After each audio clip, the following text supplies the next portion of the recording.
வெளிப்படுத்தின விசேஷம் 21வது அதிகாரம். எல்லாரும் எடுத்துக்கொள்ளுங்க. ஏன்னா சில பேர் பைபிளில் இந்த நான் சொல்கிற அதிகாரமே இருக்காது.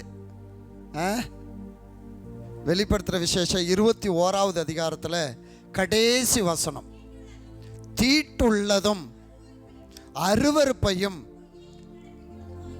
பொய்யையும் நடப்பிக்கிறதுமாகிய ஒன்றும் அதுக்குள்ள போறதில்லை. ஆட்டுக்குட்டியானவரின்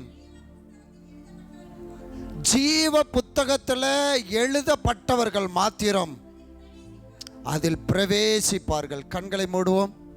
பரலோகத்தின் நல்ல ஆண்டவரே, நீர் எங்களோடு பேசுகிற தேவன். இன்னைக்கு என்ன வார்த்தையோ ஆண்டவரே, நம்முடைய பிள்ளைகளுக்கு சம்பூரணமாய் ஆண்டவரே வார்த்தையை பிட்டு ஸ்தோத்திரம் ஒவ்வொருவரையோடு ஆண்டவர் போஷிக்க நாங்கள் ஜெபம் பண்ணுகிறோம். தகப்பனே ஸ்தோத்திரம், நீர் எங்களோடு பேசும். மறைவான சத்தியங்களை கர்த்தர் வெளிப்படுத்தும். சபைக்கு வேண்டியதான நல்ல ஆலோசனைகள் உண்டாவதாக. வார்த்தையை கேட்டு ஜனங்களுக்குள்ள ஒரு மனம் திரும்புதல் வருவதாக. அப்பா, ஒரு மனுஷனுடைய சத்தம் அல்ல, தெய்வத்துடைய சத்தம் கேட்டு ஜனங்கள் ஆண்டவரே ஸ்தோத்திரம் மனம் திரும்ப ஒவ்வொருவரோடு ஆண்டவர் பேசும். இயேசுவின் நாமத்தில் செபிக்கிற நல்ல பிதாவே, அல்லேலூயா சொல்லுங்க. அப்போஸ்தலனாகிய யோவான் ஒரு நாள் ஒரு தரிசனம் பார்க்குறார். என்ன தரிசனம் அப்படின்னா பரலோக தரிசனம். பரலோகத்தை பார்க்குறாரு. பரலோகத்தில் இருக்கிற அந்த வீதி, அந்த ரோடு இருக்குல்ல, அதெல்லாம் அப்படியே தங்கமயமாக இருக்கான். தரிசனத்தில் பார்த்த அந்த விஷயத்தை தான் யோவான் எழுதி வச்சிருக்கிறார். பரலோகம் எப்படின்னா தங்கமயமான தேசம். ரோடெல்லாம் அப்படியே பொன்னாக இருக்கான். அப்படி பார்க்குறாரு. ஸ்தோத்திரம், ஒரு பெரிய மதில், அந்த நகரத்தை சுற்றிலும் அந்த வீதியை சுற்றிலும் பெரிய மதில். அந்த மதிலில் பார்க்குறாரு, உத்து பார்க்குறாரு. அந்த மதிலில் ஸ்தோத்திரம் 12 விதமான கல்லால் அப்படியே கட்டி வச்சிருக்கிறாரு. 12 விதமான கல். கருங்கல் அல்ல, செங்கல் அல்ல, களிமண் அல்ல, மாணிக்கம், மரகதம், வைடூரியம், ஸ்தோத்திர புஷ்பராகம், இப்படிப்பட்ட 12 விதமான கல்லால கட்டி இருக்காரு. அப்படி கொஞ்சம் பார்க்கிறாரு. அங்க சூரியனே இல்லை, இரவு இல்லை, ஆண்டவர் அப்படியே நித்திய வெளிச்சமா இருக்கிறாரு. அப்படியே பார்த்துக்கிட்டே இருக்கும்போது ஸ்தோத்திரம் இன்னொரு சம்பவத்தை பார்க்கிறாரு. அருவருப்பும் பொய்யையும் தீட்டையும் நடப்பிக்கிற ஒன்று அதுல இல்லையா. பரலோகத்தில் ஸ்தோத்திரம் எத்தனாவது வசனம் அங்கே பாருங்க, 8வது வசனம் பாருங்களேன். பயப்படுகிறவர்களும்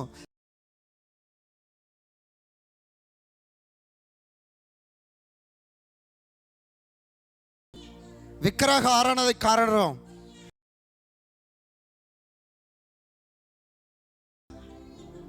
தரிசனம் பார்க்கிறாரு. இவங்கெல்லாம் பரலோகத்தில் இல்லை, அந்த தங்கமயமான தேசத்தில் இல்லை. இவங்கெல்லாம் எங்க கிடக்கிறாங்கன்னா ஸ்தோத்திரம் எரி நரகத்துக்குள்ள கிடக்கிறாங்க. அக்கினியும் கந்தகமும் எரிகிற இடத்துல கிடக்கிறாங்க. யாரு? பயப்படுறவங்க, அவிசுவாசி, பொய் பேசுறவங்க, கொலை பண்றவங்க, விபச்சாரம் பண்றவங்க, விக்கிரக ஆராதனை பண்றவங்க, இவங்கெல்லாம் அதுக்குள்ள கிடக்கிறத யோவான் தரிசனத்தில் பார்க்கிறாரு. அல்லேலூயா ஸ்தோத்திரம். 12 அப்போஸ்தலர் இருக்காங்கல்ல, அந்த 12 அப்போஸ்தலர்களும் அவங்களுடைய நாமம் பேரெல்லாம் இங்கே எழுதியிருக்கான். தரிசனத்தில் பார்க்குறாரு. பார்த்துட்டு ஸ்தோத்திரம் அவர் சொல்கிறாரு. என்ன சொல்கிறாருன்னா, இங்கே வரணும்னா தேவனுடைய ராஜ்யத்துக்கு, அந்த பரலோக ராஜ்யத்துக்கு, அந்த தங்கமயமான தேசத்திற்கு வர வேண்டுமானா ஜீவ ஆண்டவருடைய கையில் இருக்கிற ஜீவ புத்தகத்தில் யாருடைய பேர் எழுதி இருக்கோ அவங்க தான் அதுக்குள்ள வர முடியுமா. ஆமேனும் வரல, ஒரு அல்லேலியாவும் வரல. சோத்திரம். பரலோகத்தில் தங்கமயமான அழுகை இல்லை, புலம்பல் இல்லை, கண்ணீர் இல்லை, வேதனை இல்லாத அந்த இடத்துக்கு, அந்த பரலோக ராஜ்யத்துக்கு ஒரு மனுஷன் வரணும்னா அவனுடைய பேரு ஆண்டவருடைய கையில் இருக்கிற, ஆட்டுக்குட்டியானவருடைய கையில் இருக்கிற ஜீவ புத்தகத்தில் அவன் பேர் எழுதப்பட்டிருக்கணும். பக்கத்தில் உங்களை பார்த்து கேளுங்க, உங்க பேர் எழுதியிருக்கா?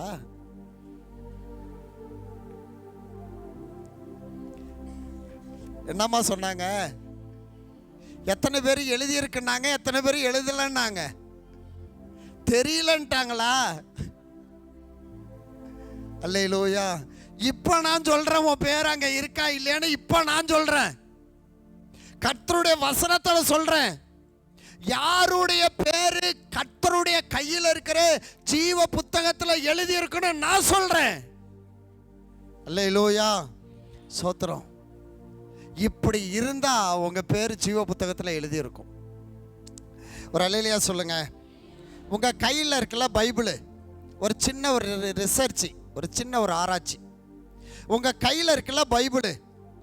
இந்த பைபிளில் பிரதான கதாபாத்திரம் ஆபிரகாம், மோசே, சோத்திர ஆரோன், யோசுவா, சோத்திர பவுல், எப்படி பயங்கரமான கதாபாத்திரங்கள்லாம் இருக்குல்ல, அவங்க பேரெல்லாம் பைபிளில் எழுதியிருக்கா? ஒன்று எழுதியிருக்குன்னு சொல்லுங்க, இல்லை தெரியலன்னு சொல்லுங்க. எழுதியிருந்ததுனால தான் தெரியுது. இப்போது ஒரு சின்ன ஒரு ஆராய்ச்சி. இந்த முழு பைபிளில் ஆபிரகாம்ங்கிற பேர் எத்தனை முறை வருது? நாங்கள் படிச்சிருக்கிறோயா, ஆனால் என்னெல்லாம் இல்லையா? ஆபிரகாம், இந்த முழு பைபிளில் ஆபிரகாம் அப்படிங்கிறதான ஸ்தோத்திரம் முதல்ல இருந்து அப்படியே என்ன சொல்கிறது, மேலேருந்து கீழே வந்துடுவோம், மேலேருந்து கீழே வந்துடுவோம். தாவீது, தாவீது, இந்த தாவீதுங்கிற பேர் 1118 முறை இருக்குது பைபிளில். முழு பைபிளையும் நீங்கள் படித்து பார்த்தீங்கன்னா தாவீதுங்கிற பேர் 1118 முறை எழுதியிருக்கு பைபிளில். அல்லேலூயா. பேரு 740 முறை இருக்கு மோசேங்கிற பேரு பைபிளில். ஆரோன், ஆரோன் அப்படிங்கிற பேரு எத்தனை முறை தெரியுமா? 339 முறை. ஆரோன்கிற பேரு 339 முறை. சவுல், சவுல், சவுல் ராஜா, அவருடைய பேர் எத்தனை முறை தெரியுமா? 338. ஒன்று கம்மி, 338. ஆபிரகாம், ஆபிரகாம் அப்படிங்கிற பேர் 306 முறை பைபிளில். 306 முறை ஆபிரகாம். சாலமோனுடைய பேர், தாவீதுடைய மகன் சாலமோன், அவருடைய பேர் 295 முறை பைபிளில் இருக்கு. 295. யாக்கோபு, யாக்கோபு யாருன்னா ஈசாக்குடைய மகன் யாக்கோபு, அவருடைய பேர் 270 முறை. 270 முறை. யோசேப்பு, யோசேப்புங்கிற பேர் பைபிளில் 208 முறை. 208 முறை. யோசுவா, யோசுவாங்கிற பேர் 197 முறை. 197 யோசுவா. அப்போஸ்தலனாகிய பவுல், பவுலுடைய பேர் 185 முறை இருக்கு புதிய ஏற்பாட்டில் மாத்திரம். 185 முறை. பேதுரு, பேதுருடைய பேர் புதிய ஏற்பாட்டில் 166 முறை வருது. 166 முறை. யோபுடைய பேர், யோபு பழைய ஏற்பாட்டில் புதிய ஏற்பாட்டில் எல்லாம் சேர்த்து யோபுடைய பேர் 137 முறை. 137. எரேமியா, எரோமியா தீர்க்கதரிசி, அவருடைய பேர் பார்த்தீங்கன்னா 136 முறை. 136 முறை. சாமுவேல் தீர்க்கதரிசி சாமுவேல், இந்த சாமுவேலுடைய பேரு 135 முறை. 135. ஈசாக்கு, கடைசியா சொல்ற ஈசாக்குடைய பேரு, ஈசாக்கு பேர் பைபிள்ல 127 முறை வருது. 15 பேருடைய பேரை நான் சொல்லியிருக்கிறேன். 15 பேர் பைபிள்ல, இவங்கெல்லாம் இத்தனை முறை அவங்க பேர் பைபிள்ல எழுதியிருக்கு. கவனிச்சிங்களா? அல்லேலூயா, சோத்திரம். இத்தனை முறை நம்ம வச்சிருக்கிற கையில் வச்சிருக்கிற பைபிள்ல அவங்க பேர் எழுதியிருக்கு. ஆனால் ஆண்டவருடைய கையில் இருக்கிற அந்த ஜீவ புத்தகத்தில் இவங்க பேரெல்லாம் இருக்குமா இருக்காதா? சொல்லுங்க, எத்தனை பேர் இருக்குன்றீங்க? ஸ்தோத்திரம், அல்லேலூயா. நமக்கு மாதிரியா எழுதி வைத்திருக்கிற சோத்திர கர்த்தருடைய வேத புத்தகத்திலேயே எழுதி இருக்கும்போது நிச்சயமாய் உங்களுடைய பேரு ஜீவ புத்தகத்தில் எழுதி இருக்கும். அல்லேலூயா. இப்போ உங்க பேரும் என் பேரும் சோத்திர இந்த கையில் இருக்கிற பைபிள்லயாச்சும் அட்லீஸ்ட் ஆண்டவருடைய கையில் இருக்கிற ஜீவ புத்தகத்திலேயாச்சும் நம்ம பேரு இடம் பெற்றே ஆகணும். அல்லேலூயா சொல்லுங்க. ஸ்தோத்திரம், ஸ்தோத்திரம். ஜீவ புத்தகத்தில் பேர் இல்லைன்னா, ஆட்டுக்குட்டியானுடைய கையில் இருக்கிற அந்த புத்தகத்தில் நம்ம பேர் இல்லைன்னா, ஸ்தோத்திரம், நம்ம அதுக்குள்ள போவே முடியாதான். அப்ப எங்க தான் போகணும்? சொல்லுங்க, எங்க தான் போகணும்? அல்லேலூயா. சொல்ல மாட்டீங்களா? அக்கினியும் கந்தகமும் எரிகிற நரகத்துக்கு தான் போகணும். அக்கினியும் கந்தகமும் எரிகிற இடம் நரகம், பயங்கரமா இருக்கும். ஆண்டவருடைய கையில் இருக்கிற ஜீவ புத்தகத்தில் பேர் எழுதப்படணும்னா நான் என்ன செய்யணும்? அல்லேலூயா, சோத்திரம். பாருங்க, ஜீவ புத்தகத்தில் ஆட்டுக்குட்டியானவருடைய கையில் இருக்கிற ஜீவ புத்தகத்தில் ஸ்தோத்திரம் பேர் இல்லைன்னா பரலோகத்தில் பிரவேசிக்க முடியாது. எங்க தான் போவாங்களாம்? சோத்திரம் 20வது அதிகாரம், வெளிப்படுத்துற விசேஷம் 20வது அதிகாரத்தில் 15வது வசனம் பாருங்க.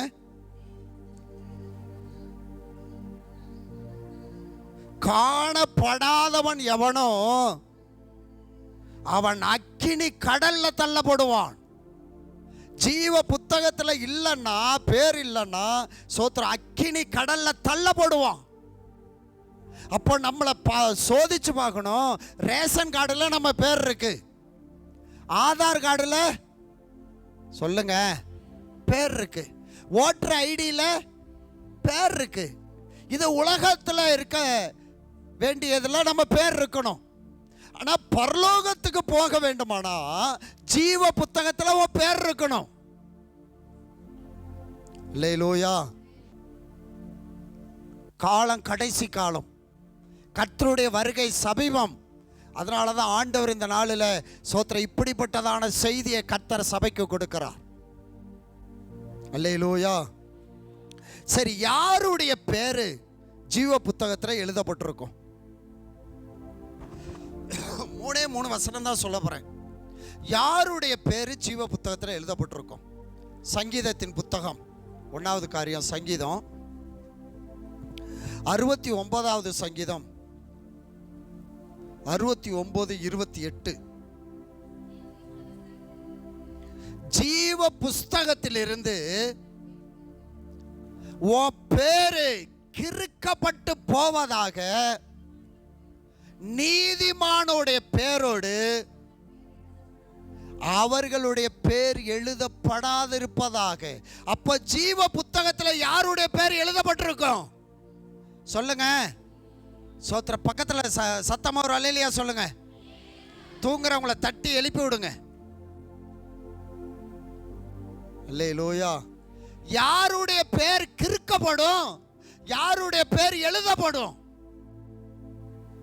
நீதிமானுடைய பேர் தான் ஆண்டவருடைய கையில் இருக்கிற, ஆட்டுக்குட்டியானுடைய கையில் இருக்கிற ஜீவ புத்தகத்தில் அவங்களுடைய பேர் எழுதப்படும். நீதிமானா வாழணும். நான் நீதிமானா வாழல, சோத்திரம், நான் ரட்சிக்கப்பட்டிருக்கிறேன், சபைக்கு வந்திருக்கிறேன், ஞானஸ்நானம் எடுக்கிறேன், திருவிருந்து எடுக்கிறேன், ஊழியம் செய்கிறேன், நான் பாவம் செய்கிறேன் அப்படின்னா உன் பேரை ஜீவ புத்தகத்திலிருந்து கர்த்தர் கிறுக்கிடுவாராம், கிறுக்கி போட்டுருவார். அல்லேலூயா. ஸ்கூல்ல காலேஜில் பிள்ளைங்க வருகை பதிவேடு அட்டெண்டன்ஸ் இருக்கும். 2 மாதம் 3 மாதம் ஒரு பிள்ளை ஸ்கூலுக்கு வரலன்னா இந்த கிளாஸ் டீச்சர் என்ன பண்ணிடுவாங்க, அட்டெண்டன்ஸ்ல இருந்து அந்த பிள்ளையோட பேரை என்ன பண்ணிடுவாங்க, அடிச்சிடுவாங்க. அதான் கிறுக்கிடுவாங்க. ஆமென். அல்லேலூயா, அல்லேலூயா, ஸ்தோத்திரம். கர்த்தருடைய பிள்ளைங்க, ஸ்தோத்திரம், இயேசுவை ஏற்றுக்கொண்டவங்க நம்ம நீதிமானா வாழும்போது நம்ம பேரை ஆண்டவர் அங்கே எழுதி வைப்பாரு. இவன் பாவம் செய்யல, பரிசுத்தமா வாழ்றான், கர்த்தராகிய என்ன விசுவாசிக்கிறான், ஜெபம் பண்றான், பைபிள் வாசிக்கிறான் அப்படின்னு சொல்லி இவன் நீதிமான்னு சொல்லி அவருடைய கையில் இருக்கிற புத்தகத்தில் நம்ம பேரை எழுதிடுவாரு. நீதிமானா வாழ்ந்துட்டு கொஞ்ச காலம் நீதிமானா இருந்துட்டு பிறகு நாம பாவம் செய்ய ஆரம்பித்தா ஆண்டவர் பார்ப்பாரு, இன்னைக்கு மனம் திரும்புவான், நாளைக்கு மனம் திரும்புவான், சரியாயிருவான் அப்படின்னு ஆண்டவர் பார்ப்பாரு. நீ மனம் திரும்பாத பட்சத்தில் உன் பேரை கர்த்தர் கிறுக்கி போட்டுருவார், அடிச்சிருவார். அல்லேலூயா. இன்னும் தெளிவா உங்களுக்கு காண்பிக்க வேண்டுமானால் யாத்ராகமத்தின் புத்தகம் 32வது அதிகாரம் 33வது வசனம். யாத்ராகமம் 32-33. மோசேயை நோக்கி, எனக்கு விரோதமாய், ஆண்டவருக்கு விரோதமாய் பாவம் செய்தவன் எவனோ. ஹலோ, யார் சொன்னது இந்த ஸ்டேட்மெண்ட்? யார் சொன்னது? உங்க பைபிள்ல பாருங்க, யார் சொல்லியிருக்கா? மோசேயை பார்த்து ஆண்டவர் சொல்றாரு, மோசே, எனக்கு விரோதமாய் பாவம் செஞ்சவன் எவனோ அவன் பேரை என் கையில் இருக்கிற புஸ்தகத்திலிருந்து, ஜீவ புத்தகத்திலிருந்து நான் என்ன பண்ணிடுவேன், கிறுக்கி போட்டுருவேன். அல்லேலூயா, ஸ்தோத்திரம். பாவம் செய்யறவங்க பேரு, ஸ்தோத்திரம், எங்க இருக்காதுன்னா ஆண்டவருடைய கையில் இருக்கிற ஜீவ புத்தகத்தில் உன் பேர் இருக்காது. அல்லேலூயா, ஒரு அல்லேலூயா சொல்லுங்க. மோசேட்ட ஆண்டவர் சொல்றார், மோசே நவரு, எனக்கு விரோதமாய் பாவம் செய்தவன் எவனோ நான் பார்த்துக்கிறேன், நீ நவரு. அவன் பேரை நான் என்ன பண்றேன், கிறுக்கி போட்டுறேன். கிறுக்கிட்டார். ஸ்தோத்திரம். பாவம் செய்கிறவங்களுடைய பேரை கிறுக்கிடுவார். ஸ்தோத்திரம். நியாயாதிபதிகள் 10வது அதிகாரம் 10வது வசனம் படிங்க. நியாயாதிபதிகள் 10வது அதிகாரம் 10வது வசனம். கர்த்தரை நோக்கி முறையிட்டு, ஹலோ சொல்றாங்க, உமக்கு விரோதமாய் நான் பாவம் செய்தோம், எங்க தேவனை விட்டுட்டு விக்கிரகத்தை சேவித்தோம். பாவம். தேவனை விட்டுட்டு விக்கிரகத்தை சேவிச்சா உன் பேரை கர்த்தர் கிறுக்கி போட்டுருவாரு. உன் பேரை ஆண்டவர் ஜீவ புத்தகத்தில் வச்சுக்க மாட்டாரு. அவங்க சொல்றாங்க, யார் தெரியுமா? ரட்சிக்கப்பட்டவங்க இஸ்ரவேல் ஜனங்கள் சொல்றாங்க, ஆண்டவரே, நாங்க உங்களை விட்டுட்டு பாகாலை பின்பற்றினோம். பாகால் விக்கிரகம். ஸ்தோத்திரம். அல்லேலூயா. விக்கிரகத்தினால உங்களுக்கு எத்தனை கோடி வந்தாலும், விக்கிரகத்தினால உங்களுக்கு எவ்வளோ லாபம் கிடைச்சாலும் அது பின்னாடி உங்களுக்கு சாபமா மாறும். ஆமென் சொல்லுங்க. அல்லேலூயா, ஸ்தோத்திரம். விக்கிரக பாகாலை பிடிச்சுக்கிட்டு ஆண்டவரை விட்டுட்டாங்க, ஆராதனை விட்டுட்டாங்க, ஜபத்தை விட்டுட்டாங்க, உபவாசத்தை விட்டுட்டாங்க, வேத வாசிப்பை விட்டுட்டாங்க, ஊழியத்தை விட்டுட்டாங்க, சபையை விட்டுட்டாங்க. அதனாலதான் ஆண்டவர் சொல்ற, நவர்றா மோசே, நான் பார்த்துக்கிறேன். அல்லேலூயா. நல்லா கவனிங்க. விக்கிரக ஆராதனை செஞ்சா கர்த்தர் நம்ம பேரை அங்கிருந்து என்ன பண்ணிடுவாரு, சொல்லுங்க, பக்கத்தில் உள்ளவங்கள பார்த்து சொல்லுங்க, விக்கிரக ஆராதனை செஞ்சா இருந்த பேரும் போயிடும்னு சொல்லுங்க. அல்லேலூயா, ஸ்தோத்திரம். இங்க பாருங்களேன், யாத்திராகமம் 16:8 படிச்சு பாருங்க. யாத்திராகமம் 16:8.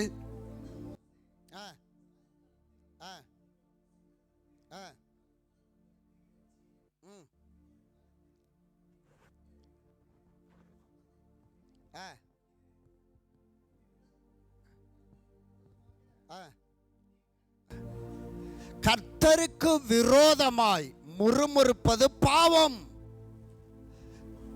உங்க முறுமுறுப்புகளை ஆண்டவர் கேட்டாராம்.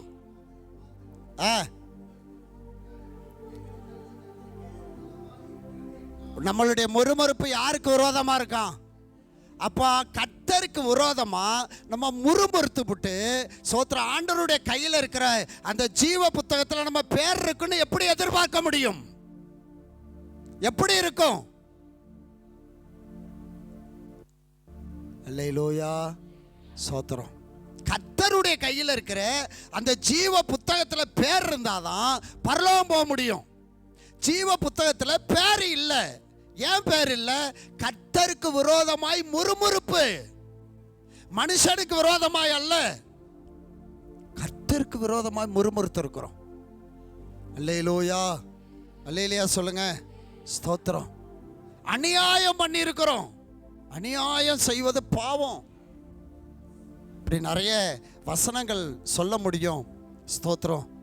நல்லா கவனிங்க. ஆண்டவருடைய ஆட்டுக்குட்டியானுடைய கையில் இருக்கிற ஜீவ புத்தகத்தில் உங்கள் பேர் எழுதப்படணும்னா ஸ்தோத்திரம் நம்ம யாராக இருக்கணும் தெரியுமா? நீதிமானாக இருக்கணும், பாவம் செய்யாமல் இருக்கணும். ஸ்தோத்திரம். கர்த்தருடைய பிள்ளையாக வாழணும். என்னதான் ஆனாலும் சரி ஸ்தோத்திரம், நம்ம என்ன பண்ணக்கூடாது? அந்த நீதிமானுங்கிற ஸ்தானத்தை இழந்துடக்கூடாது. ஆமென் சொல்லுங்க.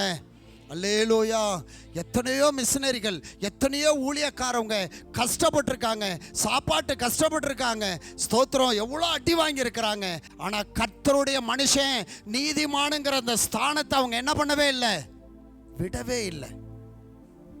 ஆனால் நமக்கு கொஞ்சம் கஷ்டம், கொஞ்சம் இழப்பு, ஒரு ஆடு செத்து போச்சு, ஒரு நாய்க்குட்டி செத்து, ஏன் ஒரு பூனை செத்து போனால் கூட ஸ்தோத்திரம் என்ன ஆகிடுதுங்க நிறைய விசுவாசி. ஸ்தோத்திரம். ஆண்டவர் ஏன் அப்படி சாவடிச்சாரு? ஆண்டவர்கிட்ட திருப்பி கேள்வி கேட்கறது, முறுமுறுக்கிறது. ஸ்தோத்திரம். அது என்ன தெரியுமா ஆகும்? ஸ்தோத்திரம். நான் சொல்லலை, ஆண்டவர் எச்சரிக்கிறாரு. கர்த்தருடைய கையில் இருக்கிற ஜீவ புத்தகத்திலிருந்து பேரை கிரிக்கிடுவார், எடுத்து போட்டுருவாரு. பேர் இல்லாதவன், ஸ்தோத்திரம், பேர் இல்லாதவனை அக்கினியும் கந்தகமும் எரிகிற கடல்ல அவனை பங்கடைய செஞ்சிருவாராம். அல்லேலூயா, அல்லேலூயா, சோத்திரம். மொதல் விஷயம் நல்லா கவனிச்சிங்க. ஆட்டுக்குட்டியானுடைய கையில் இருக்கிற, ஏசப்பா கையில் இருக்கிற ஜீவ புத்தகத்தில் நம்ம பேர் எழுதப்படணும்னா நம்ம யாராக இருக்கணும்? பின்னாடி உள்ளவங்களாம் சத்தமே வரல. நீங்களாம் யாராக இருக்க போறீங்க? சோத்திரம். அப்போ உங்கள் பேர் நிச்சயமாக ஆண்டவர் கிறுக்க மாட்டார். ரெண்டாவது, யாருடைய பேர் அங்கே எழுதியிருக்கும் தெரியுமா?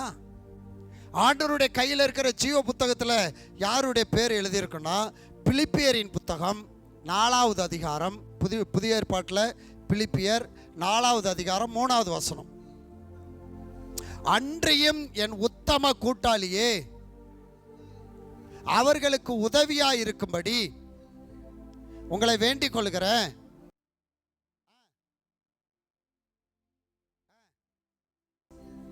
சுவிசேஷ விஷயத்தில் உன்னோடு கூட மிகவும் பிரயாசப்பட்டார்கள். அல்லேலூயா. ரெண்டாவது, யாருடைய பேரை ஆண்டவருடைய ஜீவ புத்தகத்தில் எழுதி வச்சிருக்கிறார் தெரியுமா?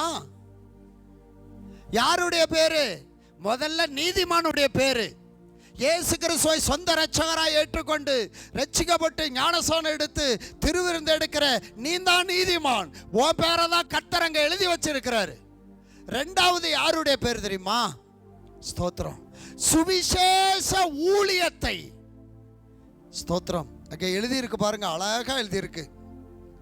ஸ்தோத்திரம். சுவிசேஷ விஷயத்தில் என்னோடு கூட மிகவும் பிரயாசப்பட்டார்கள். அவர்களுடைய நாமம், அவர்களுடைய பேர் ஜீவ புத்தகத்தில் எழுதியிருக்கு. ரெண்டாவது யாருடைய பேர் தெரியுமா எழுதியிருக்கிறார்னா, ஊழியம் செய்கிறவங்களுடைய பேர் எழுதியிருக்கும். ஊழியம் செய்யணும்.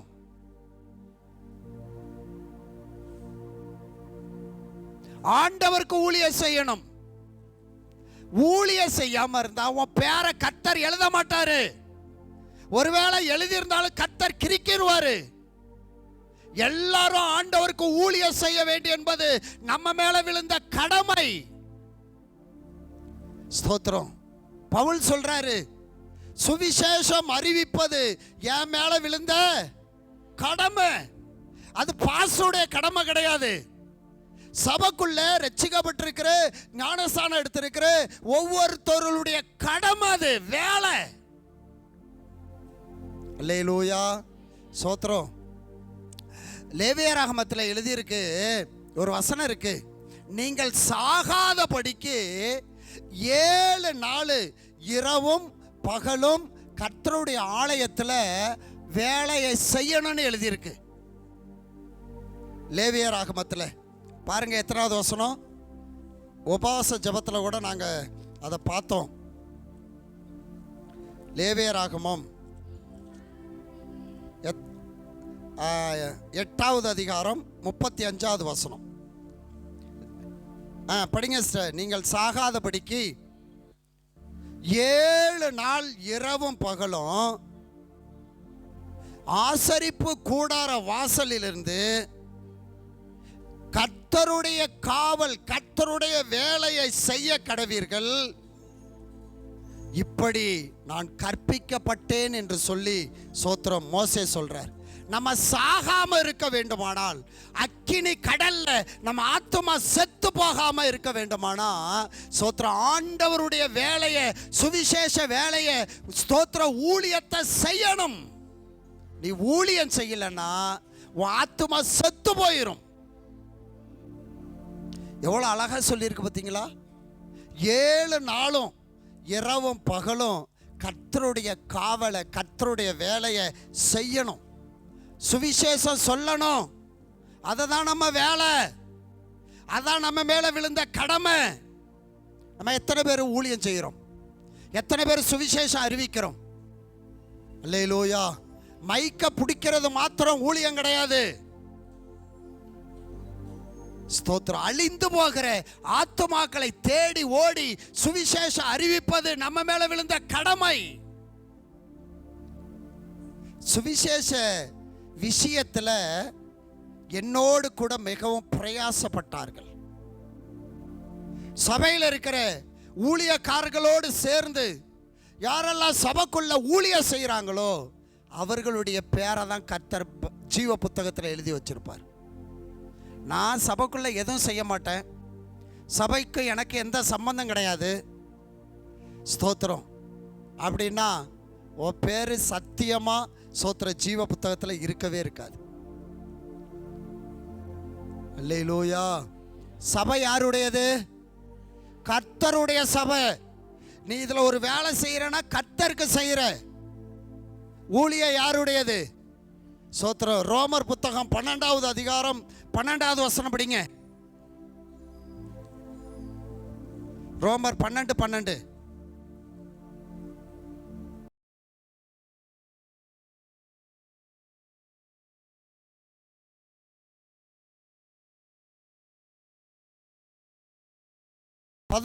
அசதையா ராமல் ஜாக்கிரதையாயிரு, ஆவில அனலாயிரு. யாருக்கு ஊழியம் செய்யணுமா? சத்தமா சொல்லுங்க. யாருக்கு ஊழியம்? ஊழியங்கிறது மனுஷனுக்கல்ல, பாஸ்டருக்கல்ல, அது கர்த்தருக்குரியது. அப்போ ஊழியம் செஞ்சாதான் கர்த்தர் அவர் கையில் இருக்கிற புத்தகத்தில் நம்ம பேரை எழுதுவாரு. மனுஷன் மேல வருத்தப்பட்டு, மனுஷன் மேல கோவப்பட்டு நான் ஆண்டவருக்கு ஊழியம் செய்ய மாட்டேன், சபையில நான் ஒன்றும் பண்ண மாட்டேன் அப்படின்னா சோத்திரம் நிச்சயமாய் சபை கர்த்தருடையது. சபையில தான் ஆண்டவர் வந்து இறங்குவாரு. ஏன்னா சபை எந்த மனுஷனுக்கும் சொந்தம் அல்ல, அது கர்த்தருடையது. கர்த்தர் எங்களை தலைவரா வச்சிருக்கிறார், அவ்வளவுதான். சபைக்கு தான் ஆண்டவர் வருவாரு. இந்த சபையில் யாரெல்லாம் ஊழியம் செஞ்சாங்களோ அவங்க பேரெல்லாம் ஜீவ புத்தகத்தில் இருக்கும். அல்லேலூயா. ஊழியம்னா என்னது? கூட்டுறது ஒரு ஊழியம், பாய் போடுறது ஒரு ஊழியம், சோத்திரம் சமைக்கிறது ஒரு ஊழியம். நம்ம எந்த ஊழியத்திலுமே இன்வால்வ் ஆகிறது இல்லை. எந்த ஊழியமும் நான் செய்ய மாட்டேன் அப்படின்னா நிச்சயமாய் கர்த்தர் வரும் நாட்களில் நம்ம பேரை கர்த்தர் எடுத்துருவார். அல்லேலூயா. சோத்திரம். இப்போ பாருங்க, சபையில் நம்மெல்லாம் சோத்திரம் ஆரம்ப நாட்களில் மாதம் மாதம் திருவிருந்துக்கு நம்ம என்ன பண்ணுவோம்? எல்லாரும் சமைப்போம். ரொம்ப சந்தோஷமாக இருக்கும். ரேஷன் அரிசி தான் இருக்கும், குண்டரிசி தான் இருக்கும். எல்லாரும் வந்து சேர்ந்து சமைச்சு அப்படி சந்தோஷமாக சாப்பிடும்போது பெரிய சந்தோஷமாக இருக்கும். அல்லேலூயா. சோத்திரம். இன்னைக்கு அந்த ஊழியம் இருக்கா? அந்த ஊழியத்தில் தண்ணியை ஊற்றி சோத்திரம் என்ன பண்ணியாச்சு? அமிச்சு போட்டாச்சு. இந்த ஊழியமே இல்லை, சமையல் ஊழியமே இல்லை. ஏன்? இவ்வளோ பேர் இருந்தும் அந்த ஊழியத்தை செய்ய ஆள் இல்லை. எப்படி கர்த்தர் உன் பேரை ஜீவ புத்தகத்தில் எழுதி வச்சிருப்பாரு? எது நல்ல விசுவாசி, எது ஆண்டவருக்காக தியாகமா ஊழியம் செஞ்சவங்க, சோதனை வர்ற நாள்ல தான் தெரியும். அப்போ கிராமங்கள் தோறும் மக்கள் அழியிறாங்க, சிறு பிள்ளைங்க பாழா போறாங்க. சோத்திரம். இவர்களுக்கு நம்ம போய் 2 பாட்டை ஒரு வசனத்தை சொல்லி கொடுத்து சோத்திரம் அந்த சிறுவர் ஊழியத்தை நம்ம ஏன் செய்யலை? எத்தனை பேர் செய்கிறோம்? ஸ்தோத்திரம். அல்லேலூயா. யார் தடுத்தாலும் சரிங்க, நம்ம சொல்லணும் ஊழியம் செய்கிறது என் மேலே விழுந்த கடமை. ஸ்தோத்திரம். நான் செஞ்சுக்கிட்டு தான் இருப்பேன்.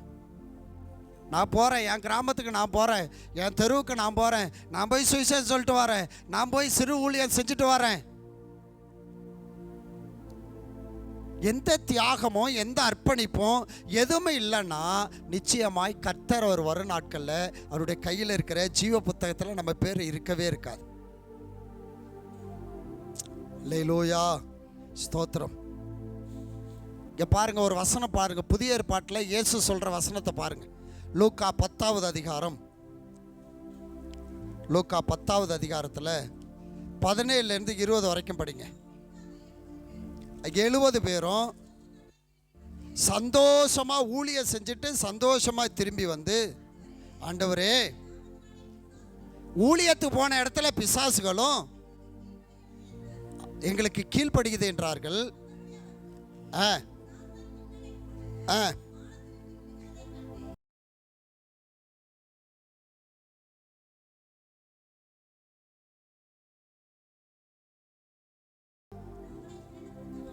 ஆகிலும் சந்தோஷப்படாமல், யார் சொன்னது? இயேசு சொல்றாரு. சீசர்கள் 70 பேர் வந்து சொல்றாங்க, ஆண்டவரே, நாங்க அந்த கிராமத்துக்கு ஊழியத்துக்கு போனோம், உங்க பேரை சொன்னோன்னா பேயெல்லாம் ஓடுது, நோயெல்லாம் நீங்குது, சோத்திர அற்புதம் நடக்குது, சந்தோஷமா மகிழ்ச்சியா அப்படியே ஜாலியா ஆண்டவர்கிட்ட வந்து சொல்றாங்க, ஆண்டவரே, உங்க ஊழியத்தை செய்யும்போது எங்களுக்கு எவ்வளோ பேர், எவ்வளோ கனம், எவ்வளோ மரியாதை, அப்பா அப்படின்னு பயங்கரமா சந்தோஷப்பட்டுக்கிட்டு வர்றாங்க. இப்போ ஆண்டவர் சொல்றாரு, அப்பா, பேய் பிசாசு ஓடுறதுக்கெல்லாம் சந்தோஷப்படாதரா, நீ எனக்கு ஊழியம் செஞ்சிருக்கிற, உன் பேர் எங்க எழுதியிருக்கு, அதனால நீ என்ன பண்ணு, சந்தோஷப்படு. பேய் பிசாசு ஓடுதுன்னு சந்தோஷப்படாத, அற்புதம் நடக்குதுன்னு சந்தோஷப்படாத. ஊழியம் செய்கிறவங்களுடைய பேரை கர்த்தர் ஜீவ புத்தகத்தில் எழுதியிருக்கிறார், அதற்காக சந்தோஷப்படு. அல்லேலூயா. அல்லேலூயா சொல்லுங்க. அல்லேலூயா. ஸ்தோத்திரம். அருமையானவர்களே, ஸ்தோத்திரம். கர்த்தருடைய கையில் இருக்கிற அந்த ஜீவ புத்தகத்தில் உங்கள் பேர் நிலைச்சிருக்கணும்னா யாருக்கு ஊழியம் செய்யணும்? ஸ்தோத்திரம். எத்தனை பேரும் ஆண்டவருக்கு ஊழியம் செய்ய போறீங்க? இந்த வசனத்தை கேட்டாச்சும் ஸ்தோத்திரம், இனிமே நான் ஆண்டவருக்கு ஊழியம், என்னால் முடிஞ்ச நான் ஊழியத்தை செய்ய போறேயா. ஸ்தோத்திரம். வெளியில் தெருவில் போய் நான் போய் கைப்பிரதி கொடுக்க போறதில்லை, கொடுக்கணும். அதுதான் பெரிய ஊழியம். செத்தாலும் இயேசுவுக்காக சாவணும், அடிபட்டாலும் இயேசுவுக்காக அடிபடணும். அல்லேலூயா. ஸ்தோத்திரம். இதாங்க இந்த தியாகத்தை தான் ஆண்டவர் எதிர்பார்க்கிறார். இப்படி உள்ள மனுஷன் யார் இருப்பான்னு கர்த்தர் எழுப்பவர் பார்க்கிறார். பைபிளை நீங்க நல்லா தேடி படிச்சு பாருங்க. ஆண்டவர் கேட்கிறாரு, சோத்திரம், உணர்வு உள்ள மனுஷன் யாருன்னு தேடுறாராம். அப்ப எல்லாருக்கும் என்ன இல்லை? உணர்வு இல்லை. சங்கீதத்தில் எழுதியிருக்கு, உணர்வுள்ள மனுஷன் உண்டோ அப்படின்னு தேடுறாராம். உணர்வு இல்லை, அதனாலதான் ஆண்டவர் தேடுறாராம். சோத்திரம், திறப்புல நின்று தேசத்தை அழிக்காதபடி யாராச்சும் ஒருத்தர் இருப்பானான்னு ஆண்டவர் தேடுறாராம். திறப்புல நிக்க ஆள் இல்லை. சோத்திரம், முழங்கால நின்று விண்ணப்பம் பண்ணுகிறவன் யாராச்சும் இருப்பானான்னு பார்க்கிறாரு. விண்ணப்பம் பண்றவனும் இல்லையா. விண்ணப்பம் பண்ணவும் ஆள் இல்லை, திறப்புல நிற்கவும் ஆள் இல்லை, உணர்வு உள்ள மனுஷன் பார்த்தா அதுவும் ஆள் இல்லை. அப்போ நமக்கு ஒரு உணர்வு வேணும். சோத்திரம், ஊழியங்கிறது ஒரு மனுஷனுக்கு அல்ல, பாஸ்டுக்கு அல்ல. ஊழியம் கர்த்தருடையது. அந்த ஐஸ்வர்யவான் நரகத்தில் கடந்து என்ன பண்ணானா? கொடிய வேதனைப்பட்டான். நாக்கெல்லாம் வறண்டு போச்சு, ஒரு சொட்டு தண்ணி கிடைக்கல. ஸ்தோத்திரம், அதான் நரகம். சாவு வராது, பயங்கர வேதனை அனுபவிப்போம். அந்த வேதனை படும்போது தான் அந்த ஐஸ்வர்யவான் சொன்னான் ஆபிரகாமை பார்த்து, ஆபிரகாமே, என் சகோதரர்கள் பூமியில் 5 பேர் இருக்கிறாங்க. நான் வந்த இடத்துக்கு என் சகோதரனை என்ன பண்ண வேண்டாம்? வர வேண்டாம். அதனால லாசருவை அனுப்பி என் சகோதரர்களுக்கு சுவிசேஷத்தை சொல்லுங்க. இப்போ ஆபிரகாம் என்ன தெரியுமா சொல்லுவார்? ஐஸ்வர்யனை பார்த்து, சோத்திரம், ஐஸ்வர்யவானே, செத்து போன ஒரு மனுஷன் உயிரோடு போய் சொன்னாலும் உன் சகோதரன் பூமியில் இருக்கிறவன் என்ன பண்ண மாட்டான்? நம்ப மாட்டான், கேட்க மாட்டான். பூமியில் என்னுடைய ஊழியக்காரன் இருக்கிறான், பூமியில் தீர்க்கதரிசி இருக்கிறான். என் ஊழியக்காரன் சொல்றதை யார் ஒருத்தவங்க கேட்குறாங்களோ அவங்க எங்க வரமாட்டாங்க. சோத்திரம், ஆபிரகாம் அப்பவே சொல்லி வச்சுட்டார், ஊழியக்காரன் சொல்லுகிறதை யார் ஒருத்தவங்க கேட்டு கீழ்ப்படுகிறாங்களோ அவங்களுக்கு அக்கினியும் கந்தகமும் எரிகிற கடல்ல இடம் கிடையாது. ஊழிய செய்கிறவர்களுக்கு அக்கினியும் கந்தகமும் எரிகிற கடல்ல இடம் கிடையாது. அவர்களுக்கு பரலோகத்தில் ஆண்டவர் இடத்தை வைத்திருக்கிறார். ஊழியம் செய்கிறவங்களுக்கு. அல்லேலூயா, சோத்திரம். ஊழியம் செய்யணும், அது நம்ம மேல விழுந்த கடமை. சரி, 3வது விஷயத்துக்கு வந்துடுறேன், நிறைவு செய்கிறேன். 3வது விஷயம், வெளிப்படுத்துகிற விசேஷம். வெளிப்படுத்துகிற விசேஷம் 3வது அதிகாரம். 3வது அதிகாரத்தில் 5வது வசனம். ஜெயம் கொள்ளுகிறவன் எவனோ தரிப்பிக்கப்படும்,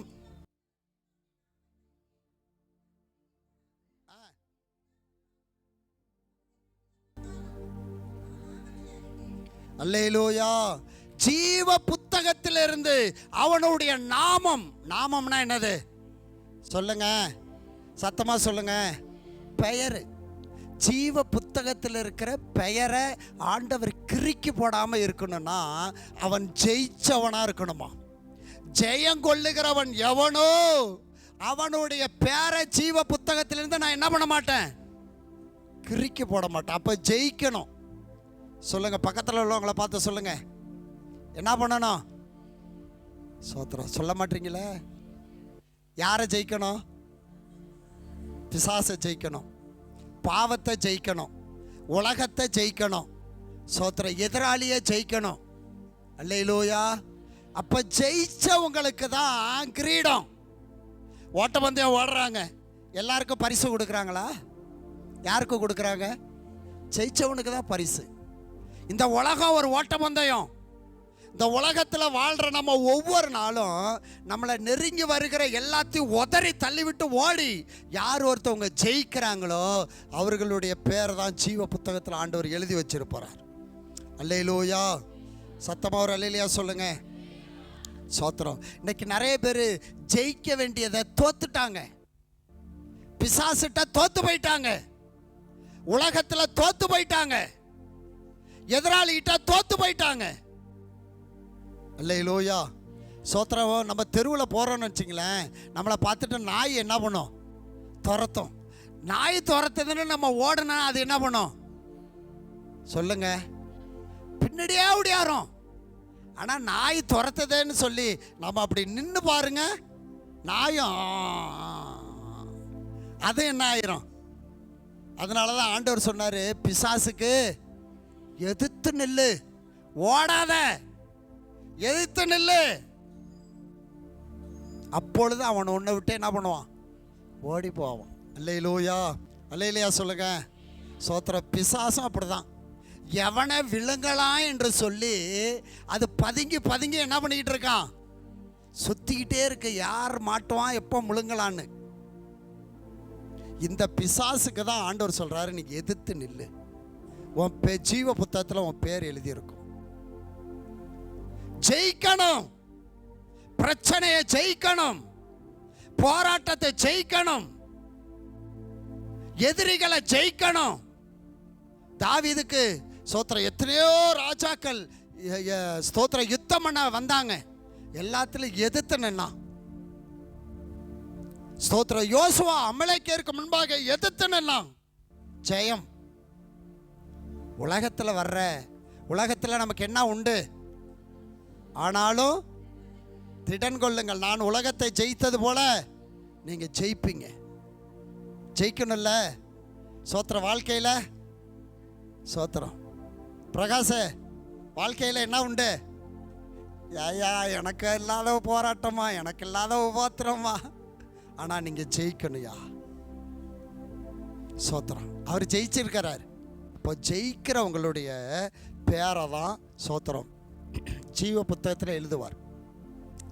இப்போ பாருங்களேன், ஜீவ புத்தகத்தில் பேர் எழுதப்படலைன்னா உங்களுக்குரிய பங்கு, உங்களுக்குரிய நன்மை, உங்களுக்குரிய ஆசீர்வாதம் எல்லாம் உங்களை விட்டு கடந்து போயிருமா? வெளிப்படுத்துகிற விசேஷம் 22வது அதிகாரம் 22வது அதிகாரம் 19வது வசனம்.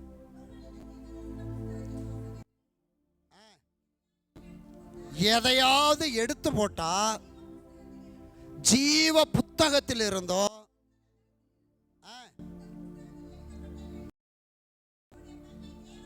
அவனுடைய பங்கு ஜீவ புத்தகத்தில் உன் பேர் இல்லைன்னா கர்த்தர் உனக்கு வச்சிருக்கிற உன்னுடைய ஆசீர்வாதம், உன்னுடைய பங்கு, உன்னுடைய நன்மை, உன்னுடைய தீர்க்காயுசு, உன்னுடைய காரியங்களை எல்லாம் தேவன் எடுத்து போட்டுருவாராம்.